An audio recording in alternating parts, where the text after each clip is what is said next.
একটু অনুগ্রহ করবে, আমাদের মিছিলে চলে যাবেন, অনুগ্রহ করবো।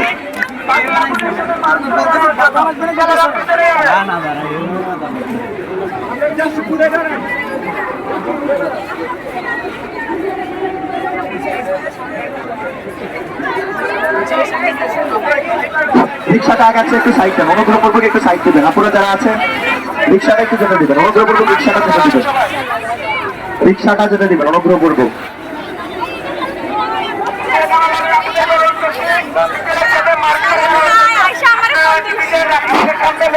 আপুদেরকে আরেকটু পিছনে যাওয়ার জন্য অনুরোধ করা যাচ্ছে। আপু যারা আছেন একটু পিছনে যাবেন, মিছিলের সাথে মার্চ করে দাঁড়াবেন, মিছিলের সাথে মিশে দাঁড়ানোর জন্য অনুরোধ করে যাচ্ছে। সামনে যে সকল মোটর সাইকেল গুলো আমরা দেখতে পাচ্ছি কিংবা কার গুলো দেখতে পাচ্ছি, সেইগুলো অনুগ্রহ পূর্বক এই রোড থেকে সরিয়ে রাখবেন। সম্মানিত ভাইরা, এই রোড দিয়ে যাওয়ার জায়গা নেই, অনুগ্রহ পূর্বক অন্য রাস্তা ব্যবহার করুন।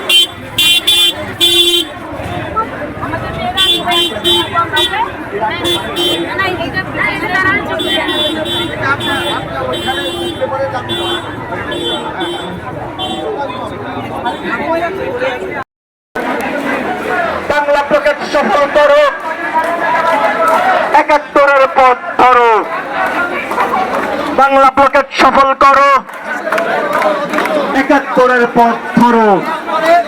আগরতলা ষড়যন্ত্র মামলায় ছাত্র জনতার আন্দোলনের ফলশ্রুতিতেই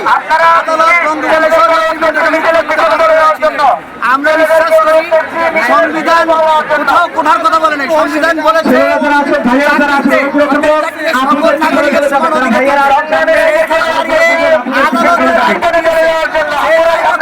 ন্যায় বিচার হতে পারে না।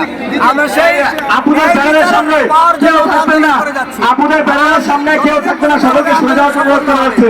ততদিন পর্যন্ত ব্যানারের সামনে কেউ থাকবেন না, আপোষ করে রাজপথ ছেড়ে যাওয়ার মধ্যে আমরা নেই। আপনারা জানেন মুক্তিযুদ্ধের সাম্য আরো সাউন্ড করেন, আরো সাউন্ড হবে, ফুল সাউন্ড দেন। একটা সমতার ভিত্তিতে দেশ স্বাধীন করার জন্য বাংলাদেশ স্বাধীন করেছিলেন। তারা কখনো কারো বৈষম্যের জন্য দেশ স্বাধীন করে, তারা মূলত পাকিস্তানিদের বৈষম্যের বিরুদ্ধে যুদ্ধ করতে। ভাইয়ারা যারা আছেন সবাই সামনে থেকে স্লোগান দিতে হবে। বক্তব্য দিয়েছেন, তারা চান না যে এই ধরনের কোটামূলক বৈষম্য থাকুক।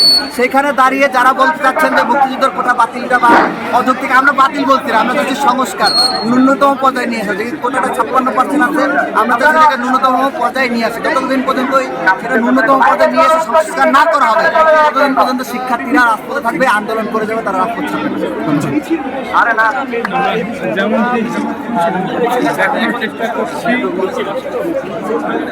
দেখুন, কোটা না মেধাকে আমরা স্লোগান দিচ্ছি, এটা কিন্তু আমরা কোটার বিপরীত শব্দ হিসেবে মেধার প্রতিস্থাপন করছি না। মূলত হচ্ছে কোটা যদি 56% কোটা হয়, কোটার মাধ্যমে যদি গ্রেস দিয়ে মানুষকে চাকরি দেওয়া হয়, তাহলে আমলাতন্ত্র কখনোই দুর্নীতিমুক্ত হতে পারবে না, কারণ অযোগ্য লোক বেশি আমলাতন্ত্রের ভিতরে ঢুকে যাবে।